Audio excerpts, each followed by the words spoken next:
അതെനിക്ക് വളരെ സന്തോഷമുണ്ട്. കാരണം വളരെ അഭിമാനമായിട്ട് തന്നെ പറയുകയാണ്. ഞാൻ ഇതിനു മുമ്പ് പല ടൂറിലും പോയിട്ടുണ്ട്. അവസാനം വഴക്കുണ്ടാക്കിയൊക്കെ വന്നിട്ടുണ്ട്.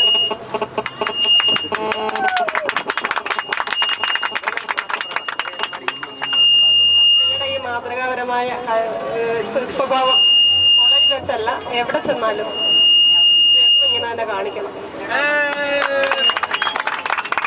പ്രത്യേകിച്ച് ഗേൾസിനോട് പറയാനുള്ളത്, നല്ല അച്ചടക്കമുള്ള കുട്ടികൾ.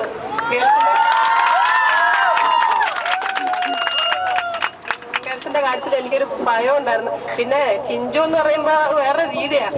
കാരണം ഒരു ലേഡീസ് സ്റ്റാഫിന്റെ ആവശ്യമില്ലായിരുന്നു. അത് കൂടെ പോന്നു കഴിഞ്ഞപ്പോൾ എനിക്ക് മനസ്സിലായതേ. കാരണം കുട്ടികൾക്ക് ടോയ്ലറ്റിൽ പോകണമെന്ന് പറഞ്ഞാൽ ചിഞ്ചു കൊണ്ട് കാണിക്കും. അതൊക്കെ ഒരു എന്താ സിസ്റ്റർലി അഫക്ഷനായിട്ട് തന്നെ. എനിക്ക് ഭയങ്കര സന്തോഷമായിട്ട്. കാരണം കുട്ടികളുടെ അങ്ങനെയുള്ള ബുദ്ധിമുട്ടുകളൊന്നും തന്നെ ഞാൻ അറിഞ്ഞിട്ടില്ല എന്നുള്ളതാണ് സത്യം. പിന്നെ ഞാൻ അങ്ങോട്ട് അറിയാൻ അങ്ങനെ ആ രീതി എനിക്ക് ഭയങ്കര ഒരു എന്താ നല്ല ഉത്തരവാദിത്തമായിട്ട് ചിഞ്ചു എല്ലാം ഏറ്റെടുത്തു. അതുപോലെ വിമലും നിങ്ങളുടെ കുട്ടികളുടെ എല്ലാവരുടെയും കൂട്ടായ്മ എനിക്ക് വളരെ ഇഷ്ടപ്പെട്ടു. നന്ദി, നമസ്കാരം.